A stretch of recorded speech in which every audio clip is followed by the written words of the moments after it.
Selamat sore, perkenalkan nama saya Komang Budiani, dosen dari Universitas Tabanan Bali.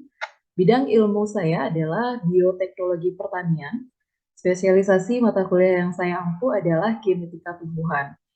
Salah satu mata kuliah yang saya ampu ini mata kuliah genetika tumbuhan dengan bobot SKS yaitu 3 SKS.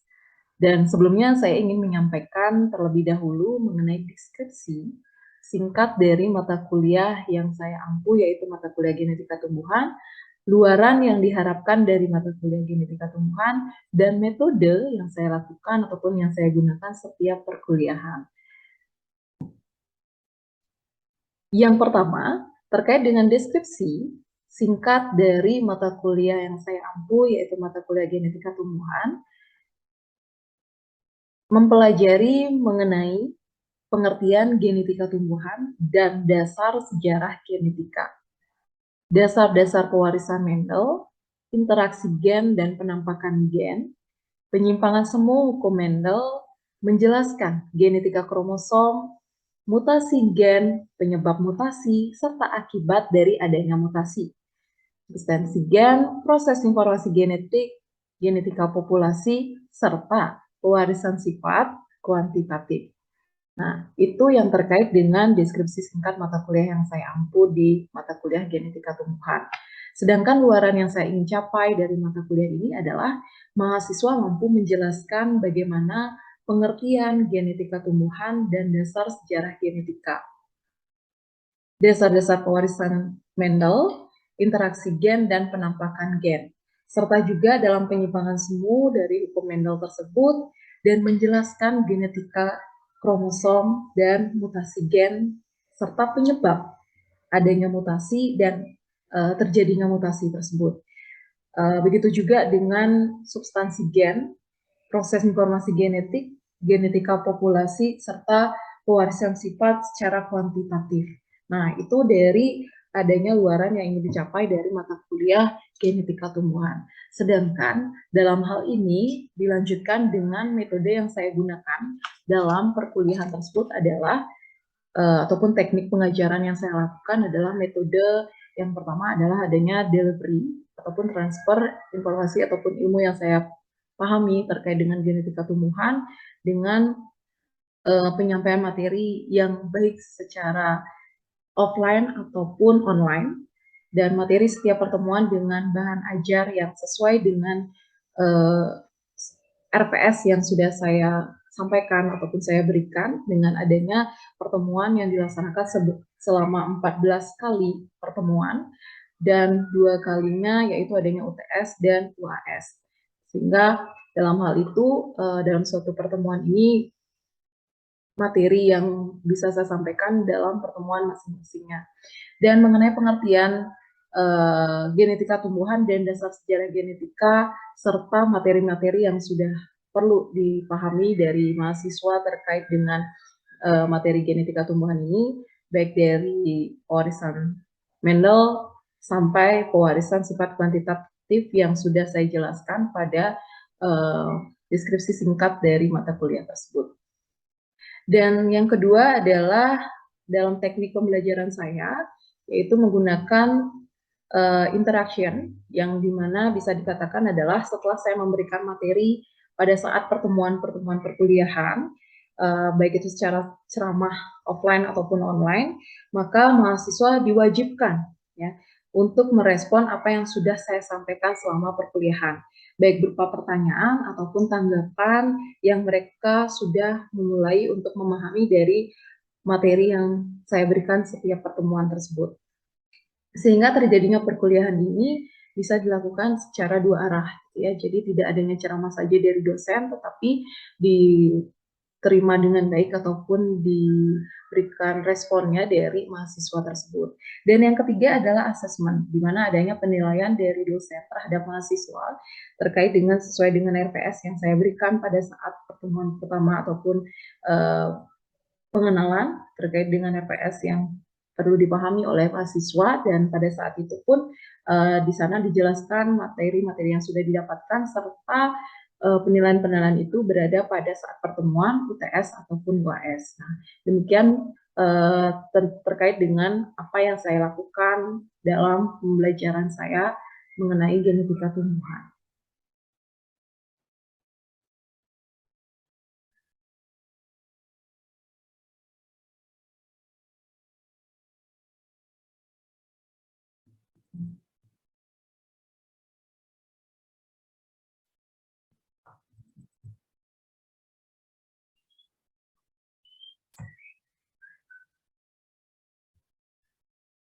Oke, baik, selamat sore semuanya. Selamat sore, Bu. Ya, sore, Bu. Jadi kita pada pertemuan hari ini kita membahas materi genetika tumbuhan yang pertama ataupun pertemuan utamanya yaitu mengenai mata kuliah genetika tumbuhan. Dari materi yang bisa saya sampaikan pada pertemuan hari ini adalah terkait dengan pengertian dari genetika tumbuhan dan dasar sejarah perkembangan ilmu genetika. Nah, ini menjadi dasar saat kita mengambil mata kuliah genetika tumbuhan. Dari materi ini, baik dari pengertian dan dasar sejarah perkembangannya, perlu diketahui dan dipahami terlebih dahulu sebelum kita memahami materi-materi selanjutnya. Ya, jadi ini kata kunci ataupun dasar dari materi genetika tumbuhan.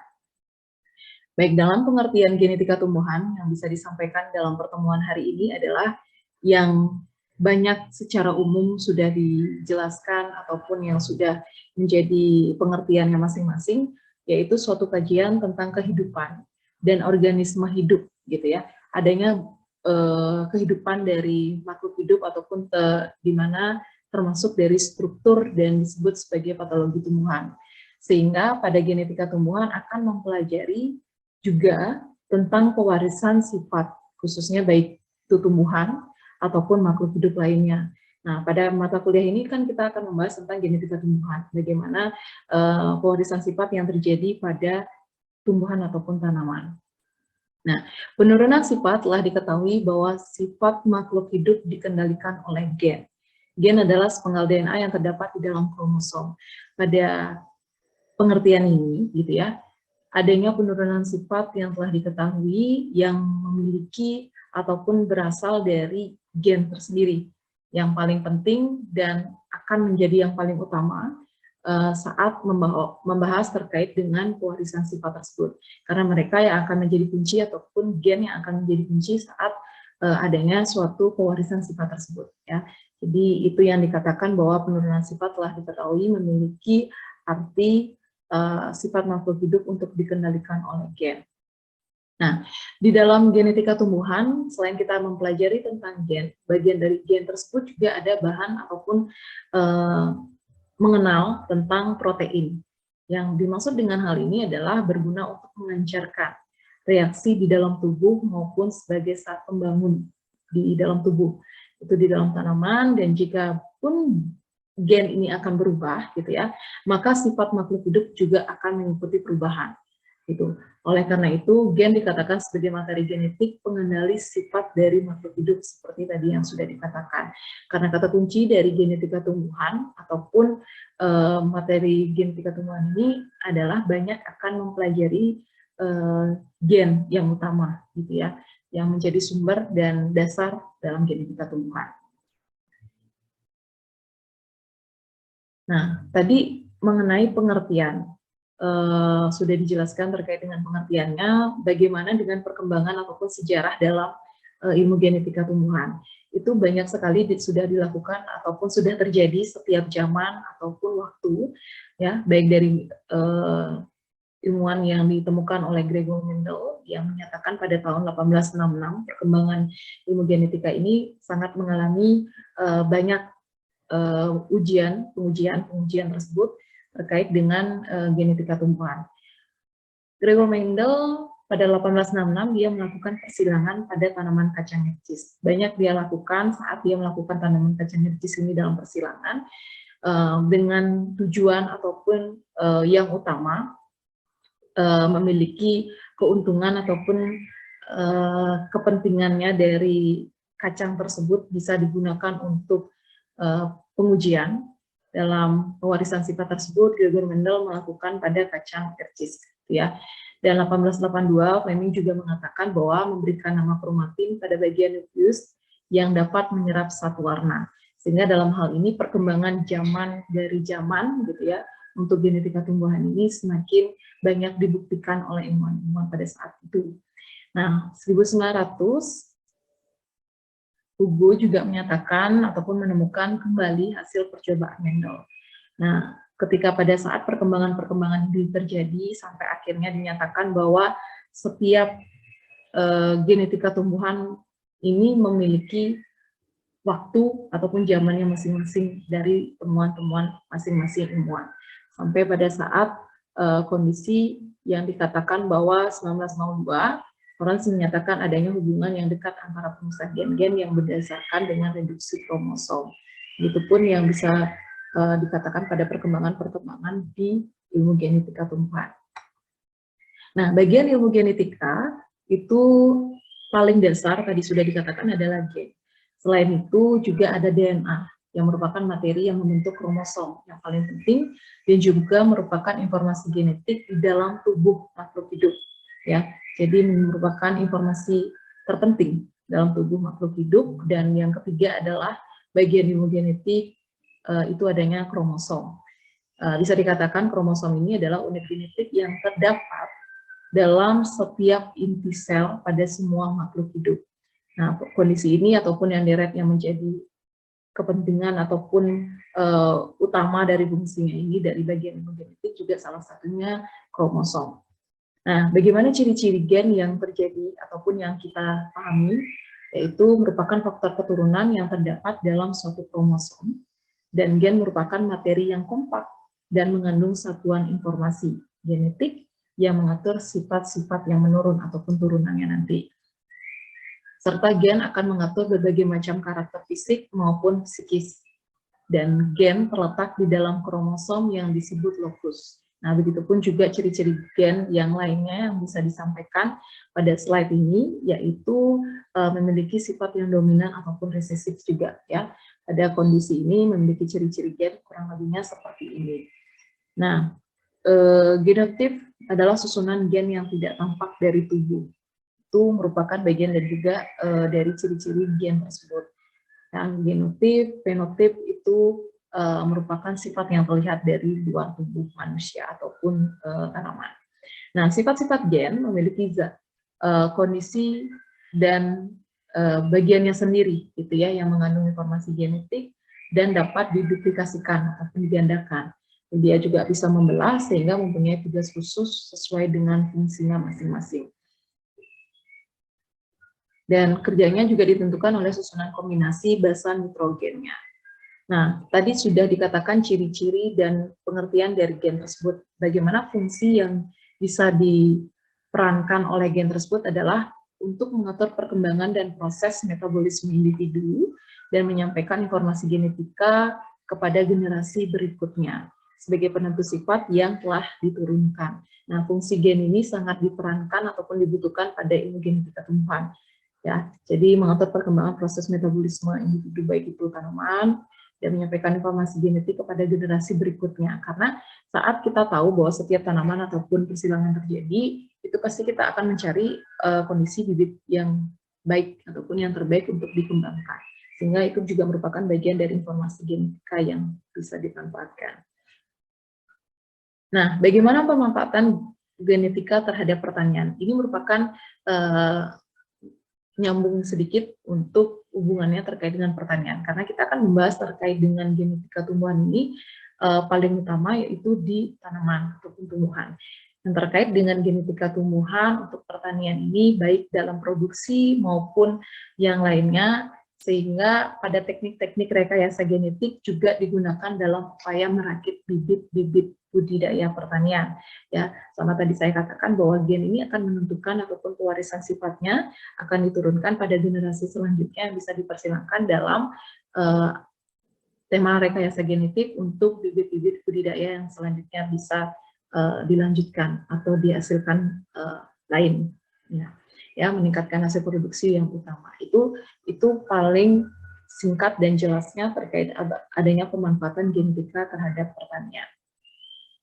Nah, macam-macam genetika dalam sudut pandangnya memiliki pengertian ataupun kepentingan yang masing-masing. Ya, baik itu selain genetika pada hukum Mendel, juga pada umumnya genetika dikenal dengan genetika modern, genetika molekuler, dan genetika tumbuhan. Serta juga adanya genetika hewan, mikroba, dan juga genetika manusia. Nah, setiap makhluk hidup yang tadi sudah dikatakan, dia akan memiliki informasi genetik yang masing-masing sudah dimiliki. Seperti itulah yang dimaksud dengan macam-macam genetika. Oke ya, jadi selanjutnya adalah prinsip-prinsip dasar genetika. Adanya sifat tampak, faktor penentu, dan mekanisme pewarisan sifat yang dibentuk oleh lingkungan.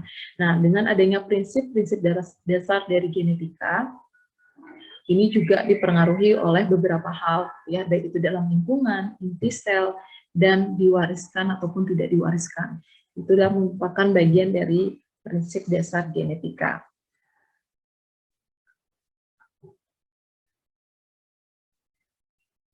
Nah, keadaan genetika juga perkembangan genetika hingga sekarang ataupun telah memunculkan dua konsep besar yang terkait dengan materi genetika, yaitu kromosom dan asam nukleat. Yang terpenting adalah molekul yang berperan sebagai materi genetik sehingga membentuk molekul asam ataupun nukleat DNA dan RNA. Nah, ini mungkin pada saat pertemuan selanjutnya ada lingkup kajian genetika Mendel antara lain. Nah, itu kurang lebih dalam pertemuan terkait dengan pengertian ataupun perkembangan.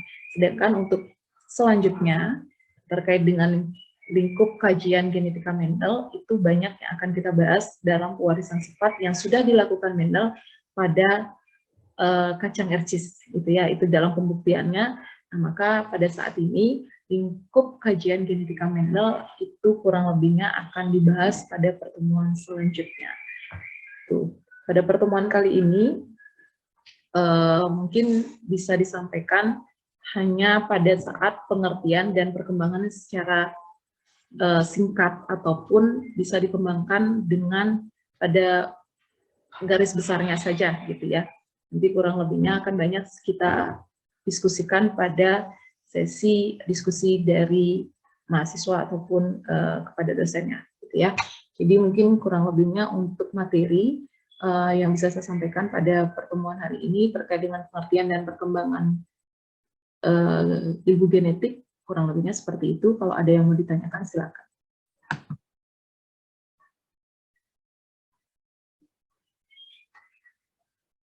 Agus Astawan, silakan. Mau ada yang ditanyakan? Ya, selamat siang, Bu. Tadi kan saya mau bertanya mengenai perkembangan dan pengertian rekayasa genetik. Rekayasa genetik, yang artinya dan perkembangannya seperti itu. Ya. Oke, mungkin tadi kurang diceritakan. Jadi dengan adanya rekayasa genetik ini juga mungkin sudah sedikit disinggung ataupun sudah dijelaskan bahwa adanya rekayasa genetik ini bisa membantu dalam mendapatkan ataupun bibit-bibit unggul yang lainnya, gitu ya. Dalam kondisi perkembangan rekayasa genetik juga sangat banyak didapatkan dari hasil dan pesatnya perkembangan penelitian pada sampai saat ini, baik itu secara molekuler dan yang lainnya, dalam waktu 2 ataupun 3 tahun lamanya, baik itu secara molekuler mengalami perkembangan yang sangat pesat, gitu ya. Dengan kondisi perkembangan zaman ataupun dengan teknik rekayasa genetik, saat ini sudah menjadi peran penting dalam ilmu genetika tumbuhan, karena tujuannya adalah untuk mendapatkan hasil-hasil dari pewarisan-pewarisan sifat tersebut dari adanya rekayasa genetik tersebut. Dan perkembangan ini juga menjadi manipulasi DNA ataupun DNA dalam rekomendan dari adanya perkembangan dari tahun ke tahun. Nah, perkembangan ini ataupun fungsi dari rekayasa genetik ini sangat dijadikan kepentingan untuk genetika tumbuhan dalam menghasilkan hasil produksi dan bibit-bibit unggul. Itu kurang lebih dalam kaitannya rekayasa genetik. Itu, Gus. Bisa diterima? Ya, terima kasih. Ya, terima kasih. Tipnya, Kadek Merlina mungkin. Selamat siang, Bu. Yang Saya mau nanya, Bu. Apa yang dimaksud dengan genetik klasik? genetik klasik. Klasik. Oke, terima kasih. Genetik klasiknya apa perkembangannya?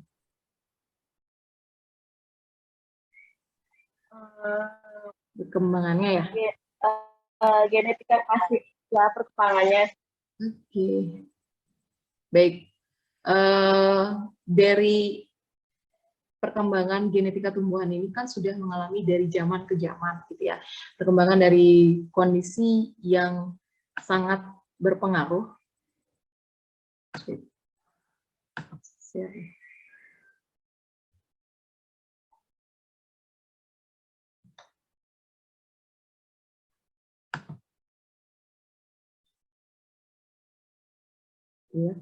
Jadi perkembangannya dari tahun ke tahun, ataupun sudah diketahui bahwa pada tahun 1900 gitu ya, saat beberapa perkembangan yang sudah terjadi, dari penelitian juga dikatakan bahwa adanya beberapa kebenaran ataupun dalam persilangan yang terjadi dalam genetika klasik ini sangat dibuktikan dan sudah menjadi perhatian dari para peneliti dalam perkembangan genetika klasik. Sejak itulah pertengahan abad pada tahun ke-20, abad ke-20, berbagai percobaan persilangan dilakukan berdasarkan prinsip, ya, berdasarkan prinsip-prinsip hukum Mendel tersebut. Nah, jadi dasar dilakukannya adanya genetika klasik ini adalah ya memang pada saat itu yang sudah terlebih dahulu, tapi diawali ataupun digunakan dalam prinsipnya adalah dari hukum Mendel tersebut.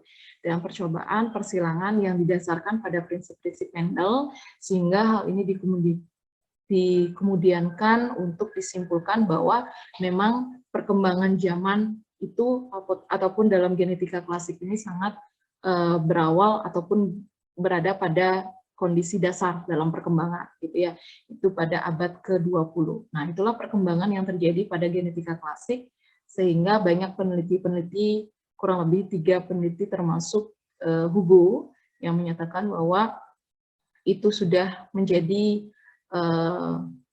penggunaan dari dasar prinsip Mendel. Itu yang dinyatakan dengan perkembangan genetika klasik. Intinya itu pada saat terlebih dahulu, gitu ya, kondisinya.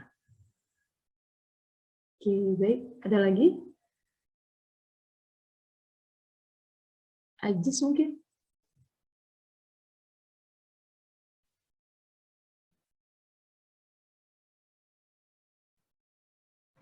Saya ingin bertanya, Bu, mengenai bagaimana perkembangan genetika molekuler.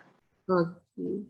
Ya, jadi adanya perkembangan genetika molekuler yang terjadi pada saat ini ataupun yang sudah dilakukan pada sebelum-sebelumnya, bahwa berkembangnya sejak ditemukannya model struktur adanya molekul DNA.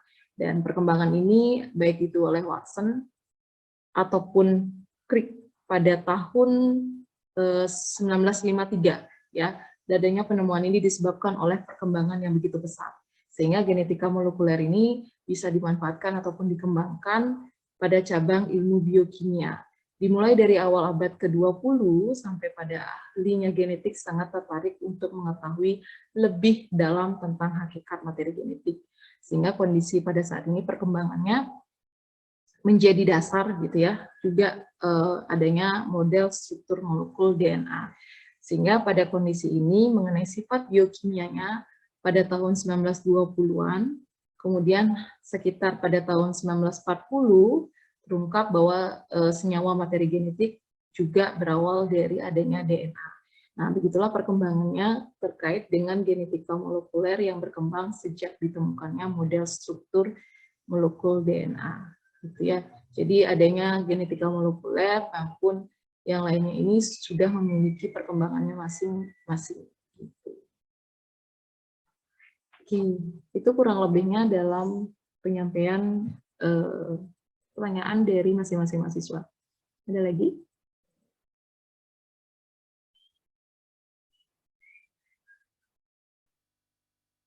Cukup? Cukup. Yang lainnya cukup? Ada yang mau ditanya? Ya, cukup, Mbak. Oke. Cukup, Bu. Baik. Terima kasih ya untuk pertemuan hari ini. Mungkin nanti pada pertemuan selanjutnya kita akan membahas tentang sikap dari Gregor Mendel. Oke, untuk pertemuan hari ini mungkin saya akhiri dan selamat sore, sampai ketemu minggu depan. Sore. Selamat sore, Bu. Sore, terima kasih, Bu. Sore, Bu.